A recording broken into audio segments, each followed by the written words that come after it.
Liverpool was severely bombed during the war. Lots of the city was blown apart by the German strikes. It was a very black and white place. There was not a lot of colour in life then, you know. Clothes were dull and grey and boring. The only colour you really got was seeing those American films at the cinema, you know, the musicals or the cartoons. We used to go to the one in Penny Lane, record shop up in Penny Lane. It was down the road from Paul's house and down the road from John's house. In the early 1960s, the NEMS store in Liverpool opened a department to cater for a new, booming age group, teenagers. The store's record racks and booths for listening to pop music records were all the rage. Johnny is a joker, he's a bird, a very funny joker, he's a bird. Everybody went to NEMS for their records because they had listening booths. You could ask the staff if they would play what was called an LP or a single. Then you bought it if you liked it, but sometimes we didn't have any money. We would just go in and listen to records. Through the tracks imported from across the Atlantic, teenagers constructed their own mythology, culture and identity. Through rock music, they broke free from a still very conservative society. John and Paul would be writing down the words to the songs as quickly and as best they could for the American records, like Little Richard, Buddy Holly, rock and roll stuff. The record department at NEMS was Brian Epstein's exclusive domain. Brian Epstein was a manager. His father owned a record shop, well, 2 record shops in the city, and Brian Epstein managed the largest of the 2. And it was the biggest record shop in the north of England. Brian was gay, closeted gay, because that was the way it was at the time when homosexuality was barely legal. I mean, in England, men were getting arrested until the early 1960s anyway, if they were found together. Within this rigid context, the young 27-year-old from a Liverpudlian Jewish family was dreaming of an artistic career. He was searching for his destiny. 350 amateur groups shared the local scene in Liverpool. Brian Epstein realises an opportunity is up for grabs. It's noon on the 9th of November 1961 when Brian Epstein takes up his place at the back of the vaulted, smoke-filled basement of the Cavern Club. On stage, 4 young lads, barely aged 20, are playing Chuck Berry and Elvis Presley covers. They already possess a very distinct energy and style. They're called the Beatles. It's very hard to describe. I'm a 17-year-old girl, so I've got 3 good-looking guys in the front, you know, that attract you. They were all in leather, which was different to any other group I'd see. For Brian Epstein, it is also a revelation. This was quite a new world, really, for me. I was amazed by this sort of dark, smoky, dank atmosphere, this beat music playing away. Something tremendous came over, and I was immediately struck by their music, their beat, and their sense of humour, actually, on stage. And even afterwards, when I met them, I was struck again by their personal charm. Brian Epstein offers to become the Beatles' manager. His first initiative is to swap their leather jackets for suits and ties, and to send them to the hairdressers. By imposing this new image on them, he removes all outward signs of their working-class origins, making them acceptable to British society as a whole. The Beatles were very working-class boys. All 4 of them came from poor homes. I think John was the only one who came from a private house. The other 3 came from council houses. Their music was raw because of that. So it suited Brian Epstein to turn them into young gents. They went to smoke on stage, they were to be on time, they had to bow to the audience. he cleaned them up. But Epstein's task proves to be harder than expected. Brian Epstein was very different from anyone else in the music business. He had no previous experience. Then he came to London and desperately tried to sell them. He wasn't successful initially. He went to several record companies, including Decca, where one Dick Rowe was famous for having shown in the door saying that Beatles would never happen. Epstein's tenacity finally pays off. He secures a contract with EMI, one of the two major English record labels, and hires Frida Kelly, a fan right from the start, to help him. But my father wasn't keen, and then he told me that I wasn't to take the job because there was no future in it and it wasn't a good job. He knew the Beatles were at the back of it. It was him who said, you know, if you took that job, it'll only last a year. So my year ended up 10 years. Their success is breathtaking. Following Love Me Do, Please Please Me sells 75,000 copies in the space of a few days.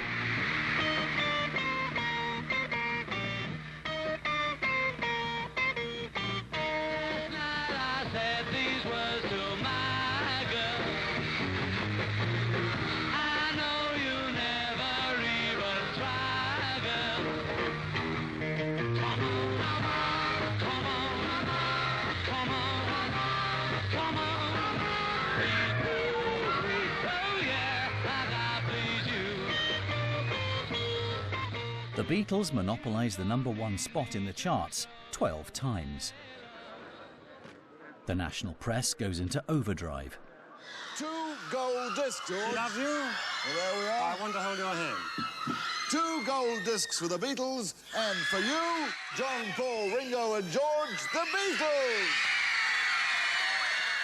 At the time, a new media is undergoing an explosion: television. And for the Beatles, television provides the opportunity to leave the smoke-filled stages of Liverpool and to become guests in homes across Britain. Their freshness and spontaneity steal the show. Backstage, a mysterious but charismatic 19-year-old man approaches Brian Epstein. His name is Andrew Loog Oldham. We were doing one of our first ever television shows. Andrew Oldham said, you should really have a press officer. Nobody knew what a press officer was in those days. And Brian Epstein said, you can be the press officer. With us. So Brian Epstein paid Andrew Oldham to be the Beatles press officers. Andrew Oldham was he's a strange person, really. He was very thin, very excitable, well-educated, clever guy. He knew exactly what he wanted to do. Oldham wants not to rub shoulders with the Beatles or to work with Brian Epstein, but to actually become Brian Epstein. He wants to discover the new Beatles, propel them to the summit of the kingdom of rock and create a legend. Hundreds of groups are trying their luck, hoping to one day equal the Fab Four. The record labels are also actively scouting for talent. Ideal conditions for Oldham. In April 1963, the budding manager pays a visit to the Crawdaddy, a club in a London suburb where up-and-coming musicians are given a chance.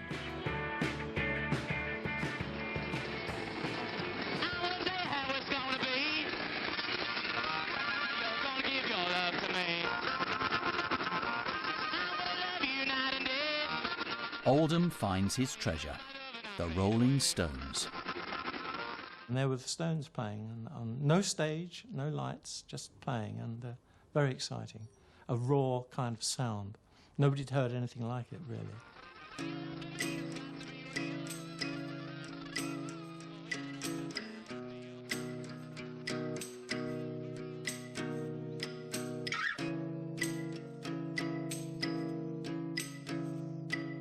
The charming and confident Oldham promises the group's founder, Brian Jones, a lucrative contract that will propel them to the same heights as the Beatles. The Rolling Stones fall under his charm. And Andrew was talking about their performance with them, and they were all sitting on a bunket. Andrew was in the middle, and they were all listening to him like he was the Papa Bird and he was dropping seeds into their mouths, and it was really going to help them in the future. He, in himself, was very influenced by movies and by kind of gangster films of the period. And Andrew, who's this skinny kid, liked to create an image of himself as someone you didn't want to mess with. Oldham keeps his promise. The group signs with the Decca label, the main competitor of EMI, the Beatles record company. The Beatles had a certain image of being sort of that you'd want to take home to your family, although you probably wouldn't, but the image was that you would.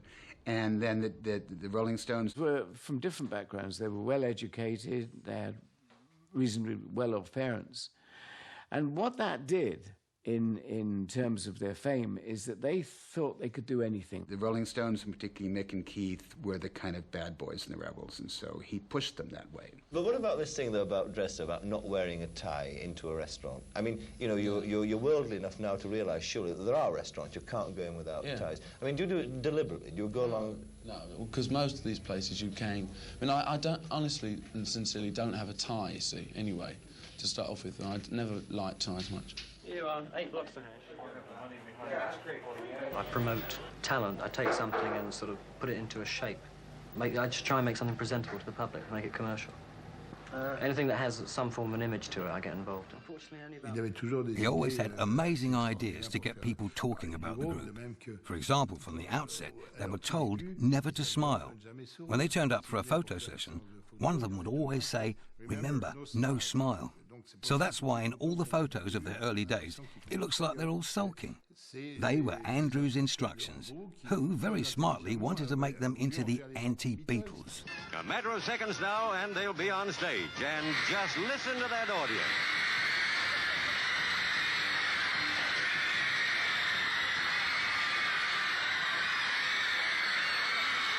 Many young people identify with the image of the Stones that Oldham has crafted.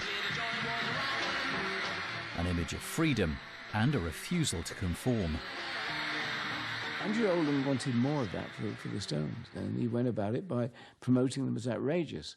So, you know, all the kids would behave nicely at Beatles concert, maybe. At Stones concert, Andrew urged them to tear the seats up.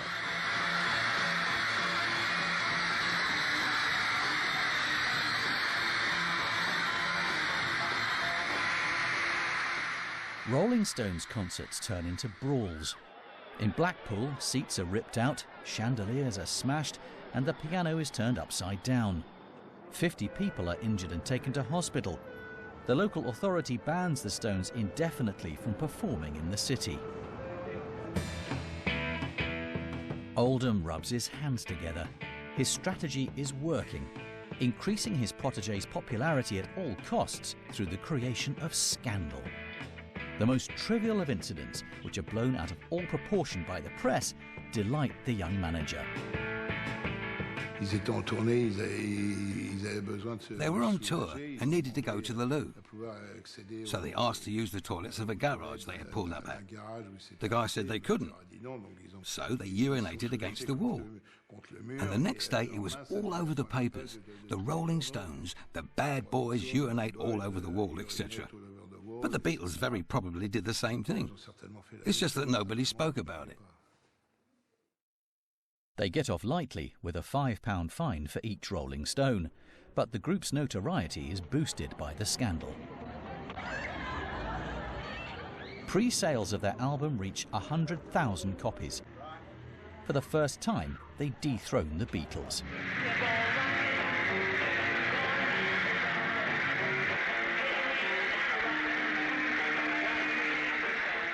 Their blend of blues and rock, and Mick Jagger's sensuality, charm the ladies, the Beatles' natural fans. How long have you been queuing for? 2 days. 2 days. How old are you? 13. What do your parents say about you being out all night? I think it's ridiculous. Why do you come to see the Rolling Stones? I like their music, and I like them. But the Beatles are still a step ahead. They have their sights set across the Channel and are preparing to conquer Europe.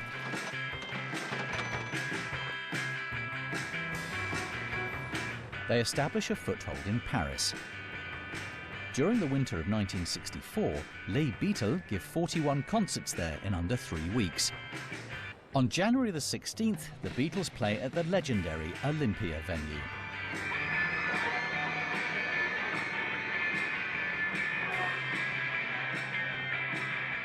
They outshine the other groups performing there, even the icon of the Yé-Yé movement, Sylvie Vartan. When they played at the Olympia, I spent a lot of time with them at the Georges V Hotel. We hung out together. Official photographer of the teen magazine Salut les copains, Jean-Marie Perrier, witnessed their triumph. Ça c'est formidable parce que c'est les photos des Beatles. These are amazing because they are the photos of the Beatles at the Georges V during a moment of boredom. I remember the time I was doing a poster with Johnny Halliday. I was in the studio and George called me. He said they were bored and out of their minds and would I have some music? Amazing, isn't it? I said, yes, okay. I went home, picked up a record player and some blues singles and took them over to them. You should have seen how pleased it made those 4 guys. They were revolutionizing the planet with their music. They didn't even have a sound system in their room. It was brilliant. They were ecstatic because I just bought them music. Ringo was sulking because there were a lot of Rolling Stones records in the pile. 6 months later, the Stones embark upon their own conquest of the French market. Shortly after he was hired by the record label Decca, Dominique Lamblin was given the job of chaperoning the Rolling Stones. The skinny guy on the left is me. It was my first photo with the Rolling Stones in October '64. I remember when Madame Derrière, who was the owner of Decca at the time, called me into her office to say, Dominique, the Rolling Stones are coming. I want you to look after them. Here's your pass for the Olympia, and here's 500 francs for the expenses. I was over the moon. I'd have paid to do the job, and yet I was getting paid. It was so fantastic. So that's how I started working for the Stones. The Olympia was bursting at the seams. It was totally sold out. They were a major group. The Beatles were already well established, but the Rolling Stones was the new group everybody was talking about. Est-ce que vous êtes des gens sérieux? Oui, très sérieux. Et pourquoi vous êtes sérieux? Pourquoi vous pensez que vous êtes sérieux? What did you say? The eruption onto the music scene of these 5 young lanky lads, presented as the anti-Beatles, is manna from heaven for the media. Music journalists pen weekly stories about the rise of the 2 groups, a duel packed with twists and turns. In order to boost sales, the press focuses on the rivalry between the groups. Every week, Melody Maker, the New Musical Express, the Record Mirror, 3 or 4 weeklys entirely dedicated to music had to find stories to sell their paper. As a tabloid-style newspaper, we looked a bit like the Daily Mirror in London, famous newspaper then, still is, of course. But we used those kind of techniques where you'd suggest there was great rivalry between the groups. How do you compare your group with the Beatles? I don't know. How do you compare it with the Beatles? I don't compare it at all, you know, there's no point. Well, let's get right down to brass tacks. Do you think you're better than they are? At what? You know, it's not the same group, so we just do what we want and they do what they want, and there's no point in going on and comparing us. You can prefer us to them or them to us. It's just diplomatic, you see. Very diplomatic, and I don't want to labour it, but do you feel you do what you want to do better than they do what they want to do? Yes. Probably. I don't know. I don't know what they want to do, you see.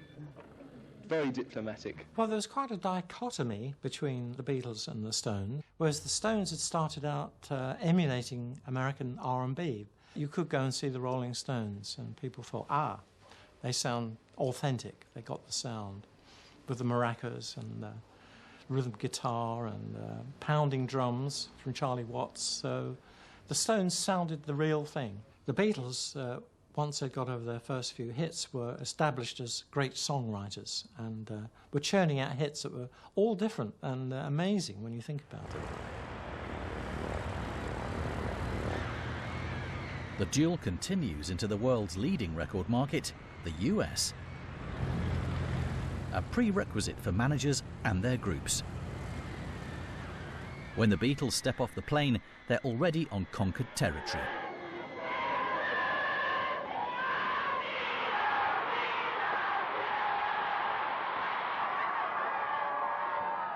Brian Epstein has carefully prepared their first American tour, with 2 concerts at the most prestigious venues in New York and Washington, and 3 television appearances preceded by an impressive $15,000 advertising campaign.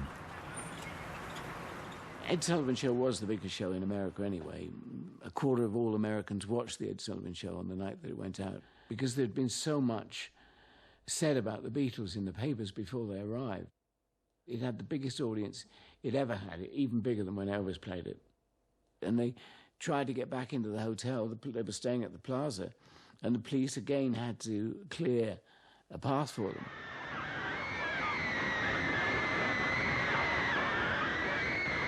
New York City cops are hard-pressed protecting the Beatles at their hotel. On every side, there is hero worship that recalls the heydays of Elvis Presley and Frank Sinatra. We were up in their suite at the Plaza, and they're looking out the window. One of them said, "I suppose this is the way it is every time Elvis comes to town." And of course it wasn't. You know, this had never happened before.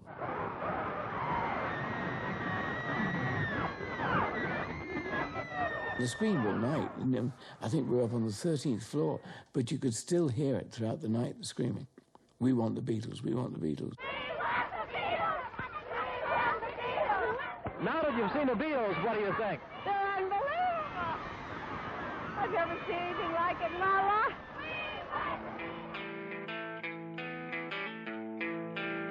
life. With their US tour, the Beatles conquer the world. Ever the visionary, Epstein exploits their merchandising potential. Over 150 products, including T-shirts, badges, stickers and mirrors, feature the wholesome smile of the young Liverpudlians.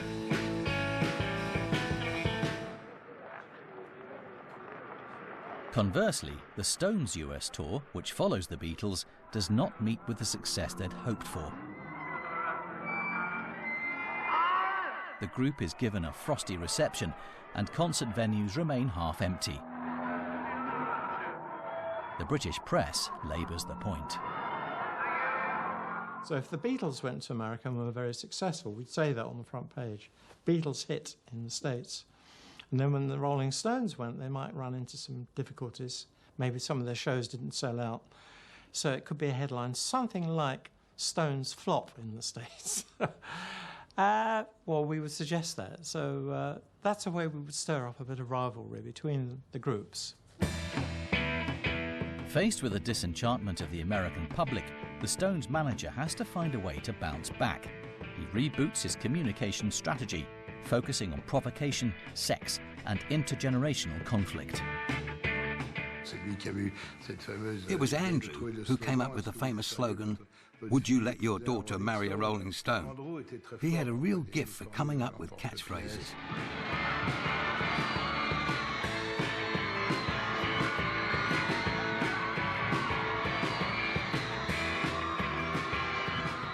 Do you feel any responsibility? Does it worry you where it's going, the trend, the girls who scream in the audience, the worship of anything that the Rolling Stones do? I can't work out, are you holding us responsible for those young girls? I'm holding you responsible, not you personally. I hope not. I'm holding the generation you represent, the new trend. For instance, do you think that people like the people you manage should give back a great deal of what they get? I don't see the link. You know, I'm very pleased they have Mick Jagger's photo. I hope it gives them hope to get through, and when they come out, they feel fine again. But I can't quite work out whether we're meant to have done something by artificial insemination on record or... No.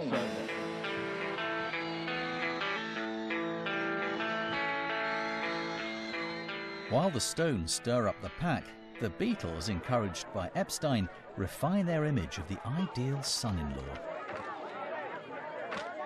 Paul McCartney, last of the Beatles to get married, poses with his bride, Linda Eastman, and Heather, her 6-year-old daughter.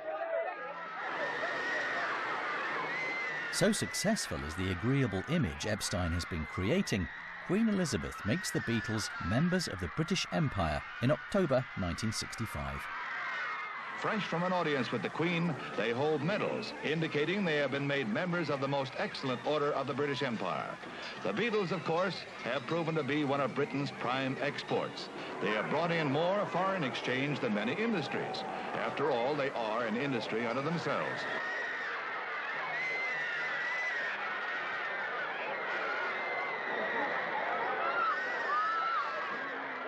But as the Beatles prepare to definitively outstrip the Stones, Satisfaction, released in 1965, steals the show and revives the duel.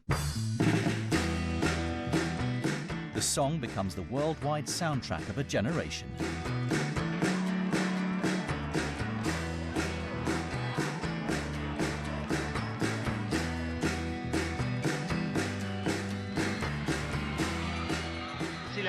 Agents are trying to contain the scramble as they prevent the Stones from being suffocated by their own success. I love Rolls Royces. I love sort of big flashy manners and things like that. You know, I'd sort of love to have big dogs and go shooting and have yachts and things like that. If that's decadent, then I'm decadent. The Beatles' hits Ticket to Ride, 8 Days a Week and I Feel Fine, which had once topped the charts, are now outmoded.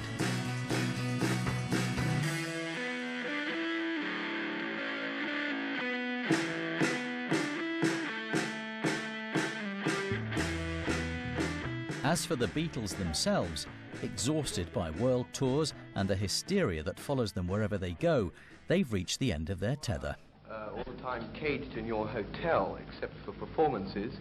Is there any pleasure at all, except for the money, in traveling abroad? Yeah, we enjoy it as well. Some of it's not, you know, sometimes it's not good and sometimes it's good, like any job.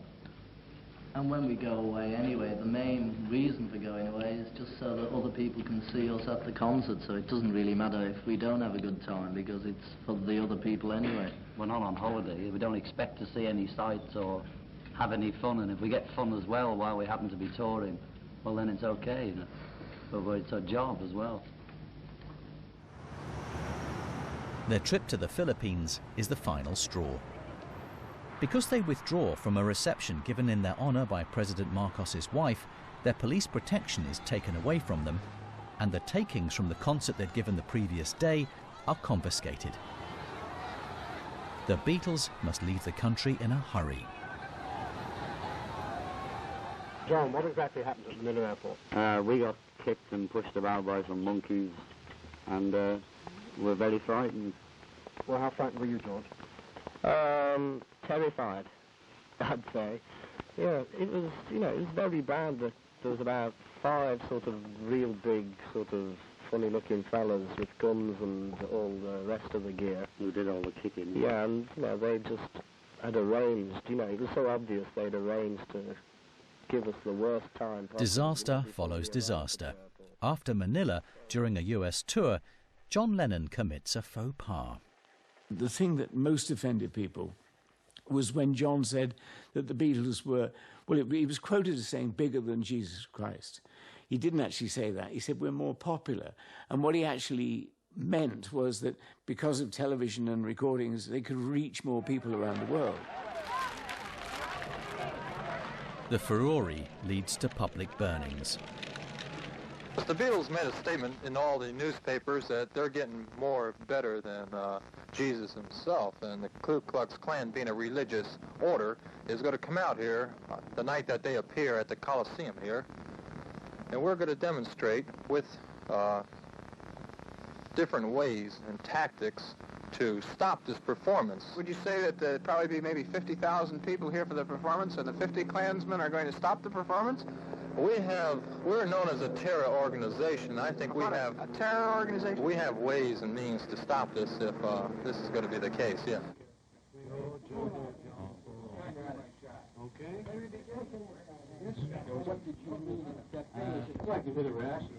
Well, I suppose the things I said are accurate. Were out of context, you know. And put them in context. Well, I can't. It was a long time ago, but I just didn't mean what everybody thinks I meant, you know. I'm not anti-Christ or anti-religion or anti-God, you know. I'm not saying that we're better or greater or comparing us with Jesus Christ as a person or God as a thing or whatever it is. You know, I just said what I said and it was wrong or was taken wrong, and now it's all this. He was offended that people were offended. And when he was told that Brian Epstein might have to cancel the 1966 tour of America because people in the Bible Belt were threatening to kill him, you know, if the Beatles went there, he realized that he had to bite his lip. And Brian Epstein used a very famous phrase on him. He said, "John, practice leaving things unsaid." The signs are that the row about John Lennon's remarks about Christianity is dying down.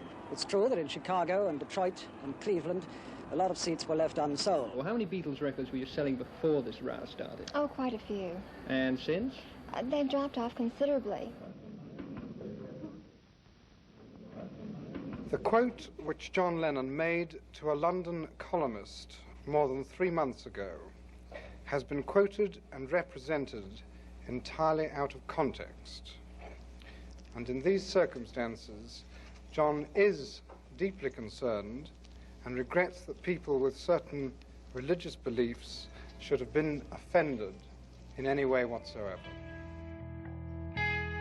Worn out by months of controversy, the Beatles put an end to concerts and tours once and for all.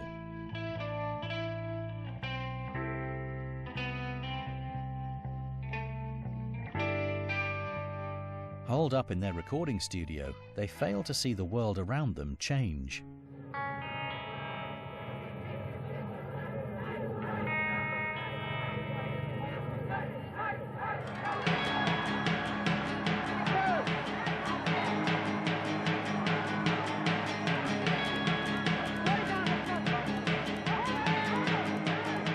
Although the Beatles had deeply influenced young people and had encouraged them to break free, the same young people, attracted by different forms of protest, now begin to elude them.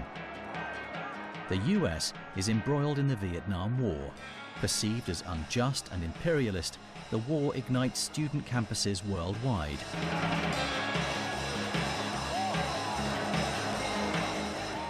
The police on horseback charged us outside the US Embassy, and the whole country was watching and shocked. Is this happening in London? A student of Pakistani origin, Tariq Ali becomes the leader of the anti-war movement in Great Britain. In 68 and 69 particularly, the band that was the most radical in many ways, both in terms of the music they produced and the songs they wrote, but also in the activities, were the Rolling Stones. It was not the Beatles. Mick Jagger, I remember, marching on our demonstrations against the Vietnam War.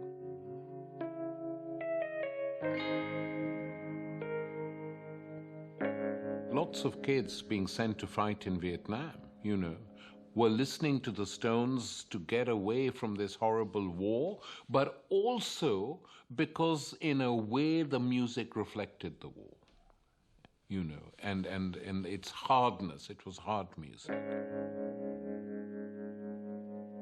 John Lennon later told me, he said, you can imagine, me and some of the others wanted to come on the marches, but Brian Epstein, our manager, said, if you go on these anti-American marches, we might never get permission to go into the United States, and we will lose a lot of money. And Lennon said to me years later, I've always regretted that we listened to him. And he said we were not that political in those days. In 1968, the Beatles appear to have lost the duel with the Rolling Stones. The public are convinced the duel is a real one. But where did the truth really lie? The general public was convinced there was great rivalry between the two groups because the public believes what it reads. Some journalists dreamed up the fact that they were enemies, but really no, there was no rivalry. They socialized together, they went to each other's recording sessions, they got on very well. The rivalry, which their managers largely orchestrated, entirely fabricated even, was nothing but a facade. The truth was an entirely different story. The two groups of musicians were very close, right from the start. They first met in April 1963.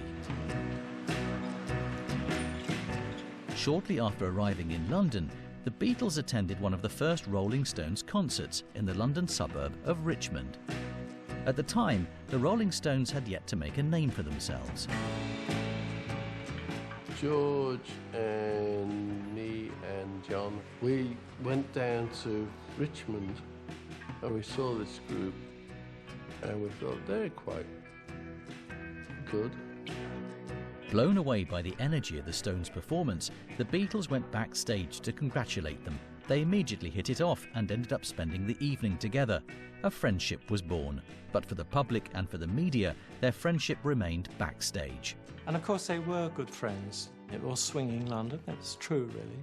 There really was a big social scene with pop music at the helm, so to speak. And they all went to the same nightclubs. So it was a big social network. And of course they all talked to each other and discussed plans and ideas for music, and they all really would like to have worked together more closely. I'm not sure if it was George Harrison or Paul McCartney who said to Dick Rowe, the A&R manager at Decca, "There's a great group in London called the Rolling Stones. You should sign them." And Dick Rowe, who felt rather ashamed, mortified even, to have missed the Beatles, didn't miss the Rolling Stones. Once, when the Stones were seeking inspiration, Lennon and McCartney, having penned "I Wanna Be Your Man" on the corner of a table, supplied the Stones with their first British chart success. Andrew Oldham had found them coming out of a lunch, which they'd been honoured, both a bit drunk, brought them back to where the Stones were trying to write, and they weren't coming up with anything, and they worked on this old song. And so, John and Paul left. Well, they went away for about 10 minutes and came back with the missing part of "I Wanna Be Your Man." And they gave it to the Stones, who made a much more rock version of it, a much harder version than the Beatles version. The bond that was forged between the Stones and the Beatles in 1963 was never broken. When one group was in difficulty, the other was quick to extend a brotherly hand.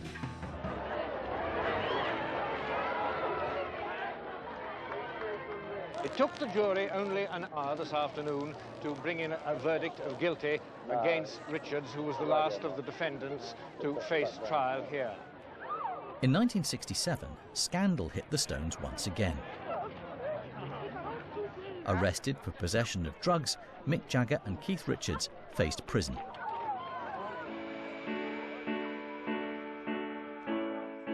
Less exposed by the media and protected by their clean image, the Beatles rushed to assist the Stones by inviting them to appear on the worldwide satellite broadcast of the television programme Our World. Before nearly 600 million television viewers, the Beatles in front of the stage and the Stones in the background performed together in what was the first live international satellite TV production in the history of television. The Beatles acted up just as much as the Stones, but people left the Beatles well alone, so nobody knew about it, or else what they got up to was carefully hidden. Whereas with the Stones, it was the opposite. The slightest incident was blown up out of all proportion. People even tried to get them imprisoned. The Stones avoided a prison sentence, and their friendship with the Beatles was sealed for good, giving rise to full-scale collaboration. Lennon and McCartney sang backing vocals on the Stones' "We Love You." Brian Jones sang backing vocals on the Beatles' "Yellow Submarine."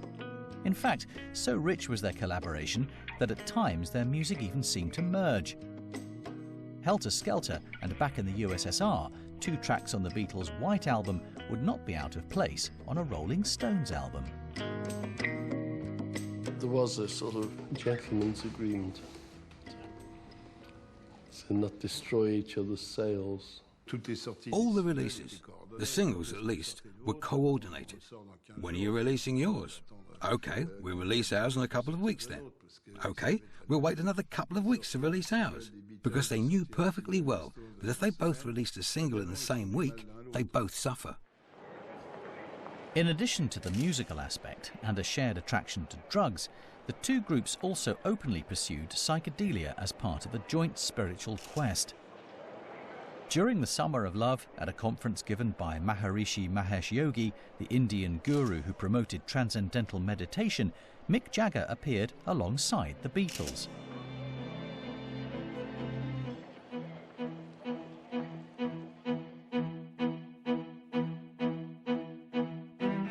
Both groups had always shared a destiny. The Beatles and the Stones were together at the beginning and at the peak of their fame. They stuck together through scandal and success. They remained united in the shadows through good times and bad, even when death and bereavement caught up with them at the end of the 60s.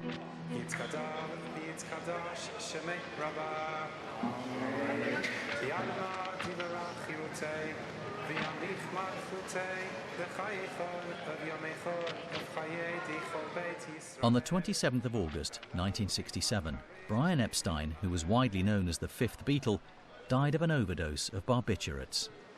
Well, you know, we don't know what to say. We loved him, and he was one of us. So you can't, you know, we can't pay tribute in words. The impact of Brian's death on the band was, everybody was so shocked. I mean, because of his age, he was only 32, and you know, he wasn't ill or anything. And next minute we hear that he's died. It was just such a shock. John, where would you be today without Mr. Epstein? I don't know. Are you driving down to London tonight? Yes, somebody's taking us down here. You heard the news this afternoon, I believe. Yes. And Paul's already gone down? Yes. I see. You've no idea what your plans are for tomorrow? No, we'd just go and find out, you know. He was like the father figure of the Beatles, the man who discovered them, the man with the Midas touch who turned everything to gold and make this unknown little bunch of musicians from Liverpool into a worldwide phenomenon. Overwhelmed by the Beatles' success, Brian Epstein had been feeling increasingly sidelined. He wasn't the sharp agent like the people who ran the music business in those days mostly were. He made quite a few deals which weren't good for the Beatles. But then he didn't know. He wasn't a shrewd businessman. They were moving on, and also they stopped touring as well. So there was less need for a hands-on manager. So I think that was probably something that preyed on Brian's mind too, the fact that he may have been losing control of the Beatles and realised that they were too hot to handle, too big for him to handle. 2 years after Epstein's death, it was the Stones that faced bereavement. On July the 3rd, 1969, the group's founder, Brian Jones, was found dead in his swimming pool. With Brian, it was a foregone tragedy in a way, because from 1966 he started losing control. He lost control on stage and lost control within the group. 3 weeks before, I think, he was kicked out of the group, which was a terrible shame because he was the Rolling Stones. But by now, Mick Jagger had become the most popular one on stage, and Brian knew that he could no longer be the leader. 2 days later, the Rolling Stones played a public tribute to their guitarist and founder at a vast concert in Hyde Park. The Stones had already booked Hyde Park to put on this event, and it became more historic and more important because they were celebrating Brian Jones' life at this concert. And Mick Jagger had to come out and read a tribute to Brian, and that was the famous quotation from a poem by Shelley. Peace, peace, he is not dead, he does not sleep. He has awakened from the dreams of life. It's we that are lost in stormy visions and keep with phantoms an unprofitable strife. I stood at the front and watched as he opened the box and all these butterflies came flying out.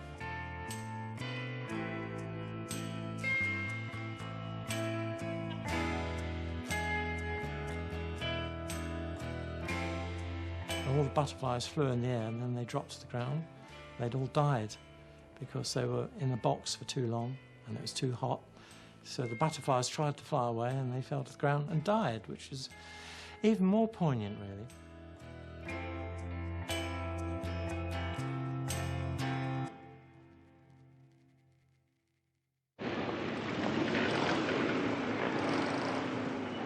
In December, at a concert held at a speedway circuit in Altamont, California, in the middle of a US tour, death once again pursued the Stones.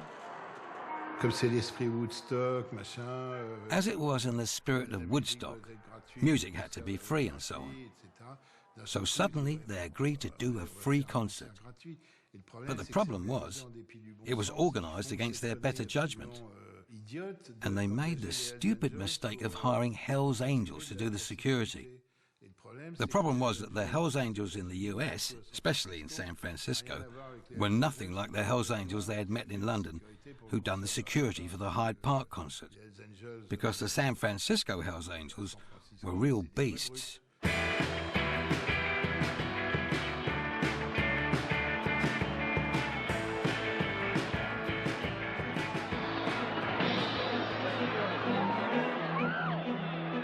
The Hells Angels were totally drunk and deliberately lashed out at black concert goers.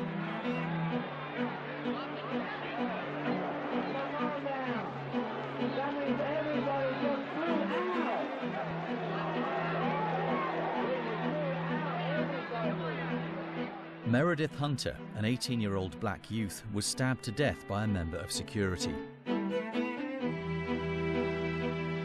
To add to the tragedy, 2 children were crushed to death that evening by a driver on acid, and a fan drowned in an irrigation canal on the outskirts of the festival. The Altamont tragedy put an end to the summer of love and hippie euphoria.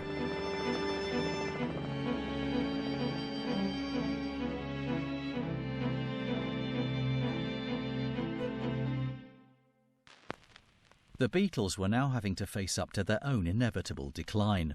The company they'd created, Apple Corps, was proving to be a bottomless pit, and the various dissensions which had continued to increase since Epstein's death now reached the point of no return. And when they stopped touring in 1966, they then were able to live life not together. They didn't work together anymore, the way they used to go in the studio and create a song together, that one of them might have the hook or one of them the lyric, and they'd play. Within 2 years, they'd become 4 separate people. Their imminent separation was ripe for exploitation. New York businessman Alan Klein snapped up the lucrative Beatles empire.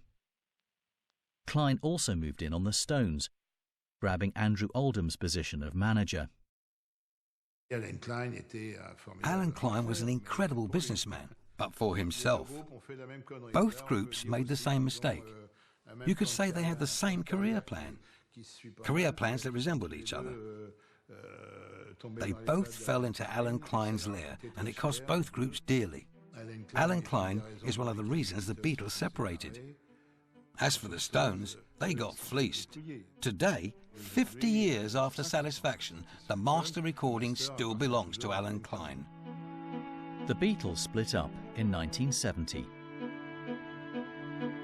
Against all expectations, the Stones bounced back after the Altamont tragedy.